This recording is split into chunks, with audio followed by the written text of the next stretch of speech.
तूने कोड लिखा, गिटहब पे पुश किया और दोस्त ने क्लोन कर दिया और सीधा ही एरर दिखा दिया। दोस्त सोच रहा है कि तू बेकार डेवलपर है और तू सोच रहा है कि दोस्त का लैपटॉप ख़राब है क्योंकि उसका कोड नहीं चला। बट यहाँ दोनों गलत है। सुनो क्यों? क्योंकि शायद तुमने अपने कोड में वर्चुअल एनवायरनमेंट डाला ही नहीं, जो एक लाइन का फ़र्क की वजह से तुम्हारा पूरे कोड में एरर दे सकता है। वर्चुअल इन्वायरमेंट, इससे हम समझ क्या सकते हैं? एक इन्वायरमेंट जो तुम्हारे पीसी में है बट वो तुम्हारे पीसी से अलग है। थोड़ा कंफ्यूजिंग है बट चलो मैं बताता हूँ।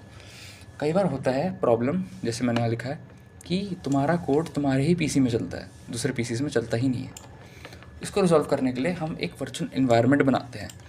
एक इन्वायरमेंट जिसके अंदर तुम अपने पाइथन के या फिर किसी और प्रोग्रामिंग लैंग्वेज के पैकेजेस स्टोर कर सकते हो। पैकेजेस क्या होते हैं? पैकेजेस वो होते हैं जो दूसरे लोगों ने कोड बनाए हैं और तुम अपने में यूज़ कर सकते हो। जैसे जैसे हमारा नंपाई है। नंपाई हमारा मैट्रिक्स मल्टीप्लिकेशंस के लिए बहुत यूज़ होता है, जो सी में लिखा हुआ है, सॉरी C++ में लिखा हुआ है, बट हम उसको पाइथन में यूज़ करते हैं उसका API एक्सपोज करके। बट चलो छोड़ो, वो सब एक अलग चीज़ है। तो ऐसी लाइब्रेरीज़ को यूज़ करने के लिए हम VENV में डालते हैं कि प्रोडक्शन के टाइम पे वो हमारे PC उड़ाना दे।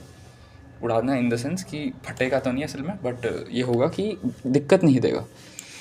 अब कई बार होता है कि तुम्हारे पीसी में कोई और वर्जन इंस्टॉल हो, जैसे नंपाई का, हो सकता है दूसरे के पीसी में कोई और वर्जन इंस्टॉल्ड हो, अब वो दिक्कत दे देता है। कई बार हो सकता है उसके में नंपाई इंस्टॉल्ड ही ना हो, तुमने गिटहब में कोड पुश तो कर दिया बट वो जैसे ही अपने में कॉपी कर रहा है तो उसमें एरर दिखा रहा है।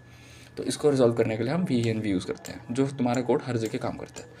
अब देखो, हम इसमें पाइथन की ही बात करेंगे। जैसे पाइथन में बाय डिफ़ॉल्ट VENV इनबिल्ट होता है, पर हमें उसको एक्टिवेट करना होता है।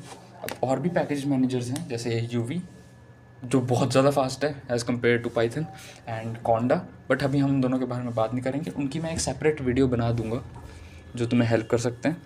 बट अभी हम सिर्फ बाय डिफ़ॉल्ट मैनुअली सीखेंगे कि VENV बनाते कैसे। तो चलो बात करते हैं VENV पे। तो यहाँ पे जैसे मैंने लिखा है हाउ टू मेक VENV, ओ थोड़ा सा स्लाइड हो गया, हाउ टू मेक VENV। अब देखो, पाइथन का बिल्ट इन VENV में एक स्क्रिप्ट बहुत कॉमन है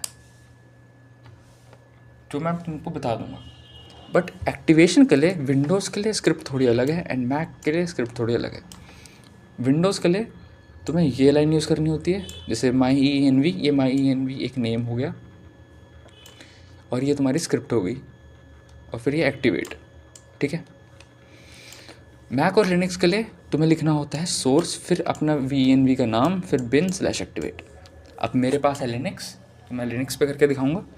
तो हाँ, इस वीडियो में तुम्हारे पास मैं इतना ही रखता हूँ। अब अगली वीडियो में बताता हूँ कि तुम एक्टिवेट कैसे कर सकते हो। तो इस वीडियो का लाइक टारगेट है सिर्फ 5 लाइक्स, 5 लाइक की कर दो और 3 कमेंट कर दो, मैं खुश हो जाऊँगा यार। Thank you so much.